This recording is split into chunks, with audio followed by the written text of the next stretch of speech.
Hello, नमस्कार, आदाब, सत श्री अकाल और अस्सलाम वालेकुम। मैं हूं मोहम्मद अहमद काज़मी, लेकर आया हूं आपका पसंदीदा कार्यक्रम आपके रूबरू। इस कार्यक्रम में हम आपको कुछ जानकार लोगों से मिलवाते हैं और कुछ खबरों पर चर्चा होती है ताकि खबरों की तह तक पहुंचा जा सके, समझा जा सके कि आखिर क्या कुछ हो रहा है। अखबारों में और टेलीविजन पर जो कुछ बताया जाता है वही काफी नहीं होता, उससे बहुत कुछ आगे भी होता है। अभी इस वक्त जो एक खबर है पाकिस्तान से, वो बहुत ही दिलचस्प है। हमने कम से कम अपने सहाफती कैरियर में, जर्नलिस्टिक कैरियर में पहली बार यह सुना है कि पाकिस्तान की फॉरेन मिनिस्ट्री ने अमेरिका के एम्बेसडर को बुला करके ऐतराज जताया है, प्रोटेस्ट किया है। और यह प्रोटेस्ट क्यों किया है? जो बाइडेन ने पाकिस्तान को एक गैर जिम्मेदार, बहुत खतरनाक मुल्क बताया है और यह बताया है कि ये यहां न्यूक्लियर हथियार हैं और बहुत ही गैर जिम्मेदार हाथों में हैं। इस पर पाकिस्तान नाराज हुआ है और ये बिल्कुल आम तौर पर अमेरिका को पाकिस्तान का अच्छा दोस्त, या ये कहिए कि एक अच्छा एलाई, चूंकि अफगानिस्तान वगैरह में भी वो काफी काम आया है अमेरिका के, तो एक नजदीकियां थी, अब वहां भी कुछ दूरियां नजर आ रही हैं। इसके अलावा कुछ और ऐसे वाकयात हैं जिसमें हम इस पे बात करेंगे कि भारत और पाकिस्तान के बीच में क्या कुछ ताल्लुकात हैं। इस वक्त जो इस्लामाबाद में नई हुकूमत है उसका भारत के तई, भारत के लिए क्या कुछ सोच है, वो किस तरह से भारत के रिश्ते चाहते हैं। इस पूरे इश्यूज पर बात करने के लिए मेरे साथ खास मेहमान हैं चेन्नई से सैयद अली मुश्तबा साहब, जो राइटर हैं और वहां एक आईएएस एकेडमी है, उसमें एक फैकल्टी के तौर पर काफी जिम्मेदार पोजीशन में है वहां। और इसके अलावा उन्होंने किताबें लिखी हैं। अभी पिछले दिनों जो दिल्ली में किताब का रिलीज हुआ था, उस किताब का नाम post truth India the brand new Republic, बहुत ही अहम किताब है। इसके अलावा आप इससे पहले भी कुछ किताबें लिख चुके हैं जिसमें soundings from south Asia, India's eastward thrust, और इस किस्म के कई काम हैं। बहुत ही अहम आपकी स्टडीज हैं, खासतौर पे साउथ एशिया के बारे में आपकी जानकारी बहुत अच्छी है, बहुत गहराई से जानते हैं। सैयद अली मुश्तबा साहब, वेलकम है आपका, मीडिया स्टार वर्ल्ड को आपने वक्त दिया। आप ये बताइए कि ये पहली बार जो हम देख रहे हैं अपने याददाश्त में कि पाकिस्तान भी अमेरिका से नाराजगी जाहिर कर सकता है। ये बिल्कुल नए किस्म की सियासत का एक नया रुख नजर आ रहा है दोनों के रिश्तों के बीच में। जी, बहुत बहुत शुक्रिया काज़मी साहब, अपने चैनल में हमको मुझे बात करने का मौका फराहम किया। बिल्कुल आपने ठीक कहा, ये मेरी भी मतलब याददाश्त जब से है। ये पहली बार ऐसा हुआ है कि पाकिस्तान ने अमेरिका के एम्बेसडर को बुलाया है और अपनी कड़ी जो है वो आपत्ति मतलब दर्ज करवाई है। और वो आपत्ति ये है कि जो अमेरिका के प्रेसिडेंट हैं जो बाइडेन, उन्होंने ये कहा है कि Pakistan nuclear weapons without any cohesion. तो पाकिस्तान के जो न्यूक्लियर वेपन्स हैं, और उन्होंने ये भी कहा है कि is one of the most dangerous nation in the world. Pakistan is one of the most dangerous nation in the world where Pakistan nuclear weapon is without any cohesion. तो ये वर्ड्स हैं प्रेसिडेंट बाइडेन के, जो उन्होंने किसी पार्टी में ये statement दिया था। और इसके ऊपर जो है वो पाकिस्तानी इस्टेब्लिशमेंट, पाकिस्तान जो है, जो अभी शहबाज शरीफ के अंडर में जो है वो प्राइम मिनिस्टर है, और वहां पर बिलावल जरदारी भुट्टो जो है वो फॉरेन मिनिस्टर है अभी वहां पे। तो फॉरेन मिनिस्टर ने जो है वो पाकिस्तान के जो सफीर है वहां पे, उनका नाम है डोनाल्ड, अमेरिका के सफीर, अमेरिका के सफीर जो पाकिस्तान में मौजूद है, उनका नाम है डोनाल्ड ब्लोम।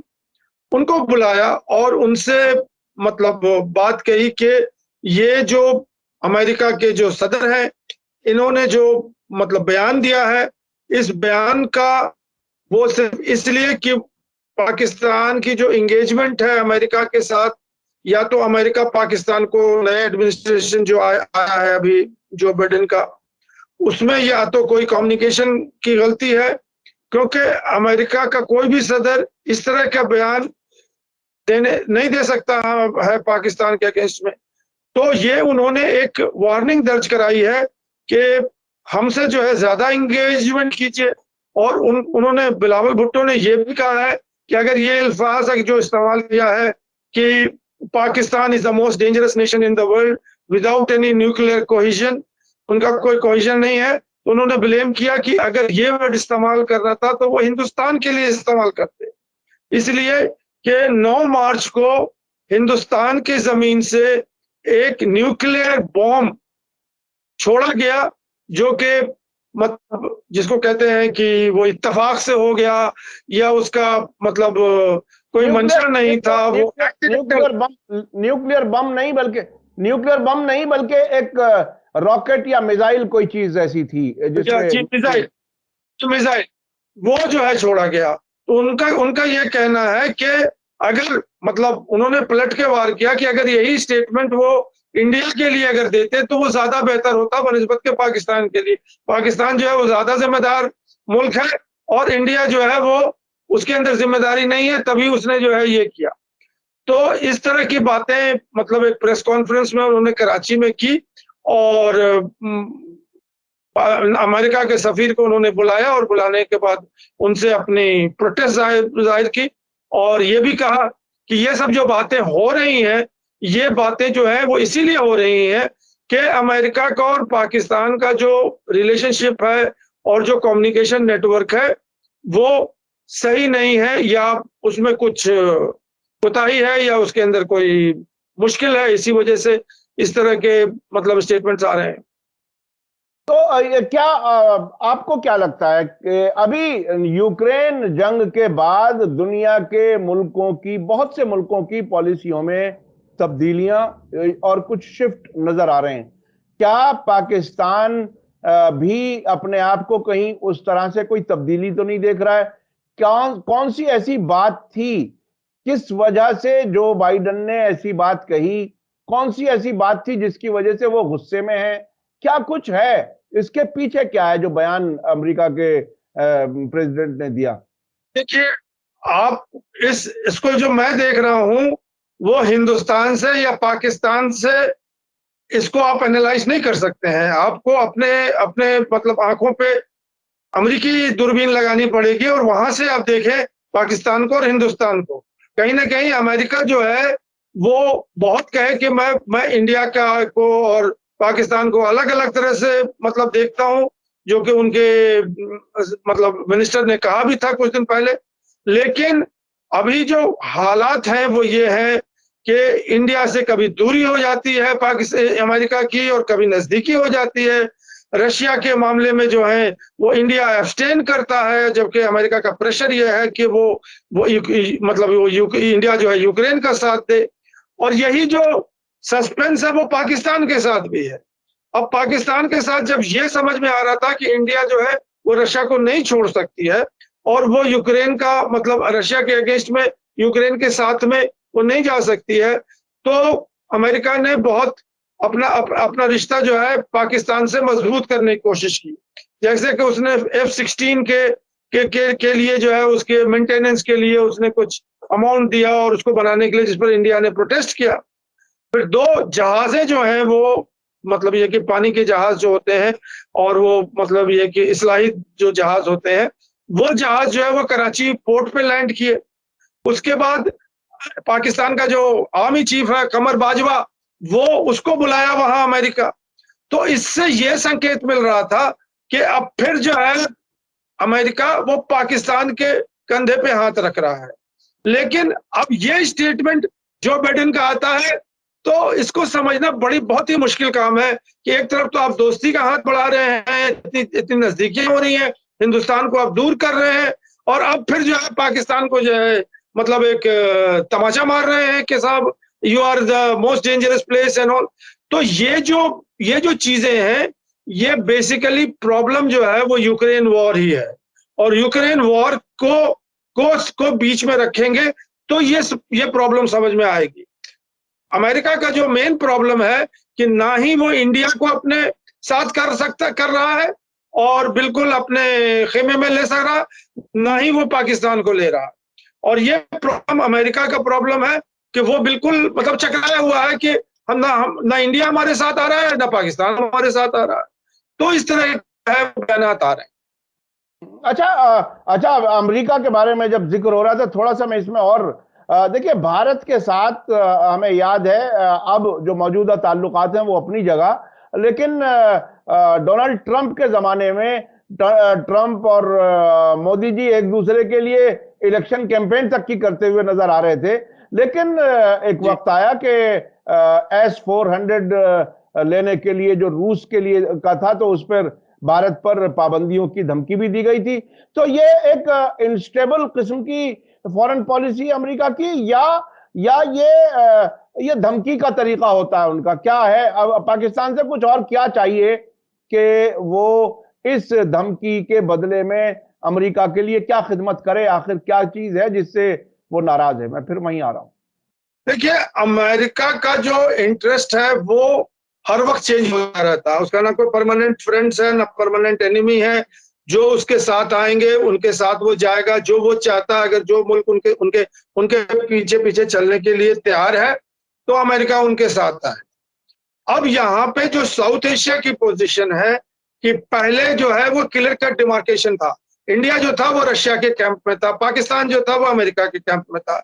इंडिया जो रशिया कहेगा इंडिया को, वो इंडिया करेगा। जो पाकिस्तान को अमेरिका कहेगा वो करेगा। लेकिन अब वो सूरत हाल नहीं है। अब इंडिया के साथ जो है वो प्रोजेक्ट बाय प्रोजेक्ट और केस बाय केस रिलेशनशिप है, जिसमें इंडिया बहुत सारी चीजों पे अमेरिका को मना भी कर चुकी है।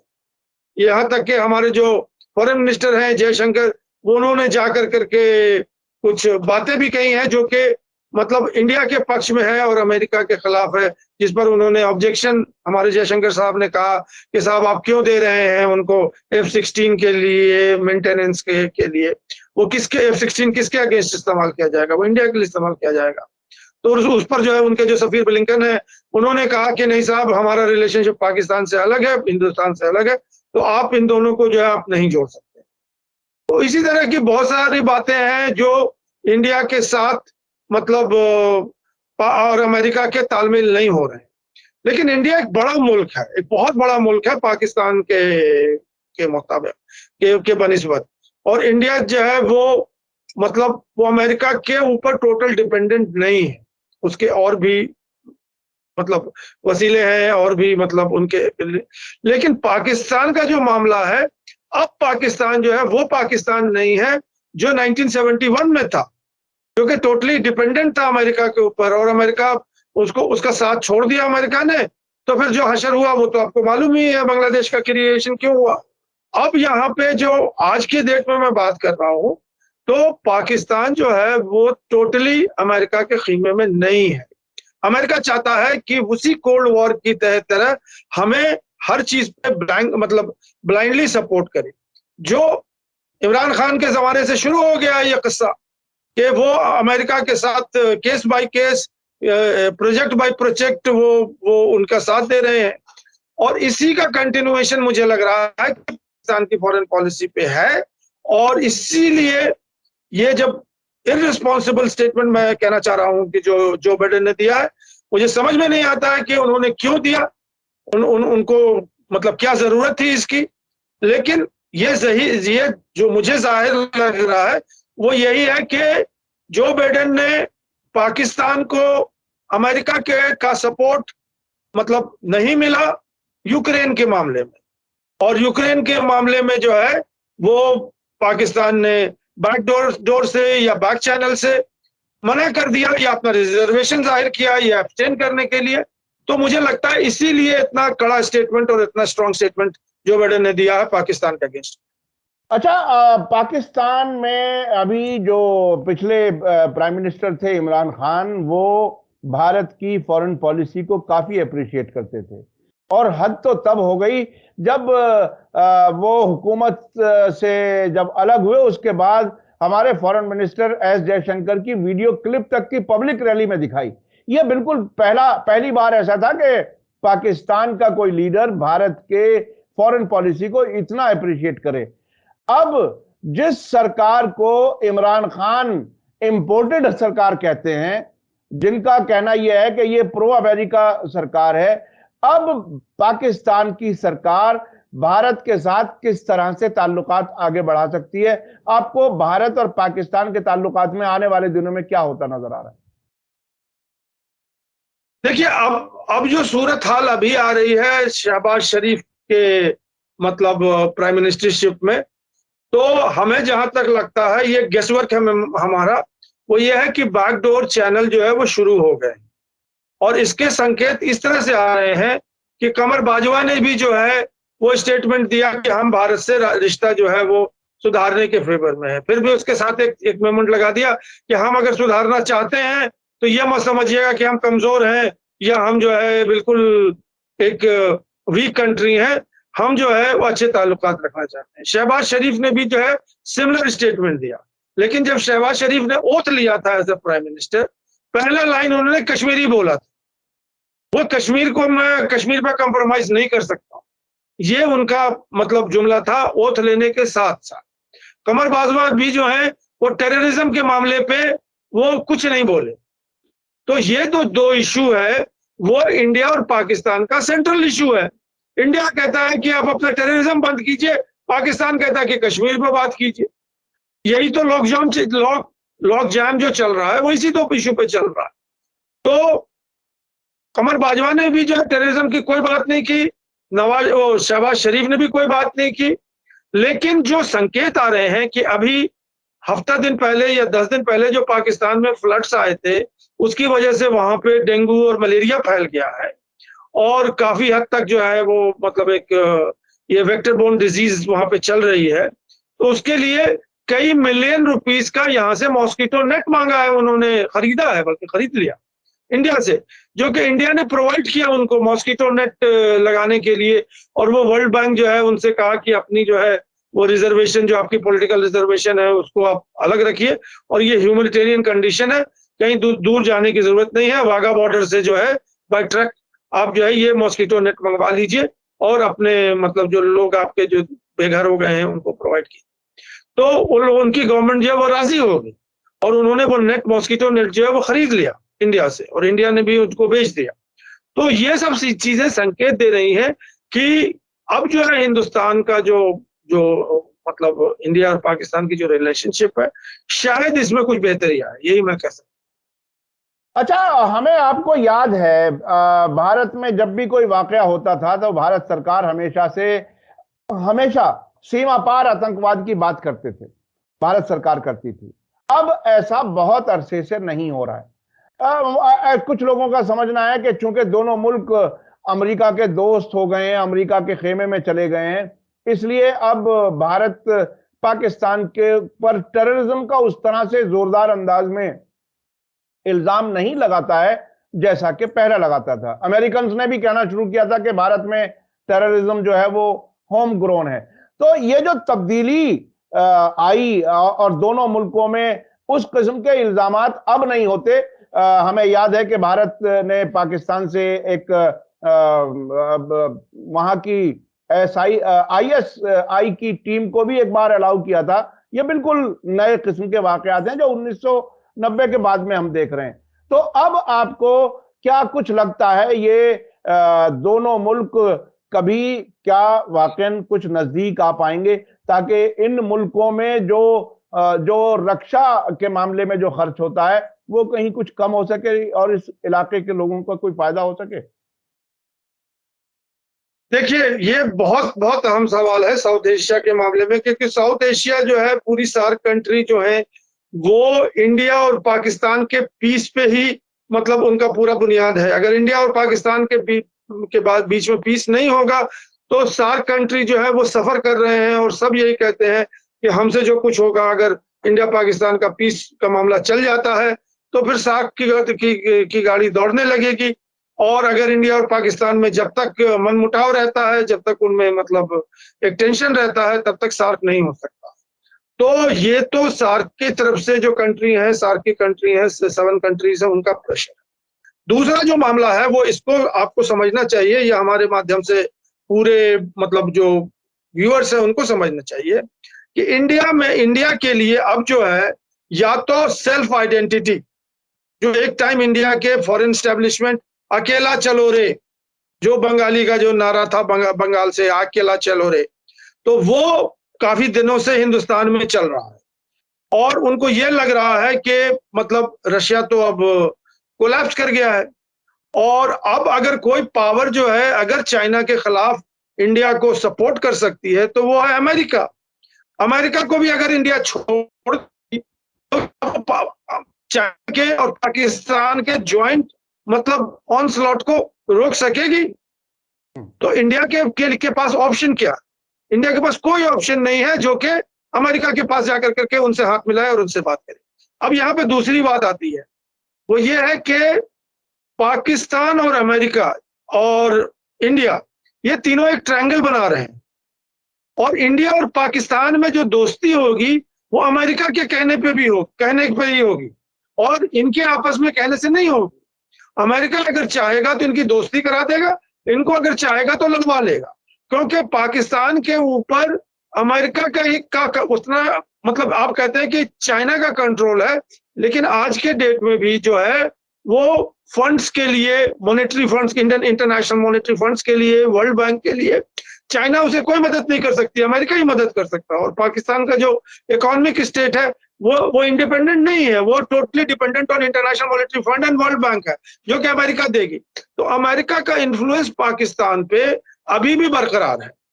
तो इसीलिए जब ये बात आती है इंडिया और पाकिस्तान के रिलेशनशिप की, क्योंकि अमेरिका जो है वो ये नहीं चाहता है कि इंडिया और पाकिस्तान हमेशा जो है वो मतलब लड़ते रहें या मतलब एक दूसरे की मुखालफत करते रहें। तो ये जो पीस बहाल होगा और जो पीस इस्टेब्लिश होगा, जिसका थोड़ा बहुत अब संकेत आ रहा है कहीं से कि शायद मतलब इसमें कुछ पहल हो और लोग जो है अपने पॉलिसी को करें, तो वो अमेरिका के कहने पे ही हो। बहुत बहुत शुक्रिया जनाब सैयद अली मुश्तबा साहब। सोशल मीडिया पर ज्यादा लंबी बात नहीं हो सकती और कुछ तकनीकी लिमिटेशंस भी हैं, शायद कभी कभी बीच में हल्की सी आवाज का कुछ हुआ है, लेकिन ठीक है लेकिन हम आपसे आइंदा भी बात करते रहेंगे, खास तौर पर सार्क मुल्कों के बारे में, जो साउथ एशियन मुल्क हैं उनके बारे में कुछ खास कुछ चीजें होंगी तो हम उस पर आपसे बात करेंगे, क्योंकि आप उसमें काफी एक्सपर्ट हैं, आपकी जानकारी बहुत अच्छी है। और ये मैं अपने दर्शकों को बता दूं कि सैयद अली मुश्तबा साहब अभी रिसेंटली दिल्ली में थे और उनकी किताब post truth India the brand new Republic वो यहाँ पर लॉन्च हुई थी और उसी में हमारी मुलाकात हुई थी। उसके बाद आप अब चेन्नई में हैं, आइंदा भी आपसे मुलाकातें रखेंगे। बहुत बहुत शुक्रिया सैयद अली मुश्तबा साहब, आपने मीडिया स्टार वर्ल्ड को वक्त दिया। इसी के साथ मुझे दीजिए इजाजत। धन्यवाद, शुक्रिया। जय भारत, जय हिंद। मीडिया स्टार वर्ल्ड के और वीडियो देखने के लिए हमारे चैनल को सब्सक्राइब करें और सीधे नोटिफिकेशन पाने के लिए बेल आइकन दबाएं। और अगर हमारी खबर सच्ची और अच्छी लगे तो अपने व्हाट्सएप, इंस्टाग्राम, फेसबुक और ट्विटर अकाउंट पर जरूर शेयर करें।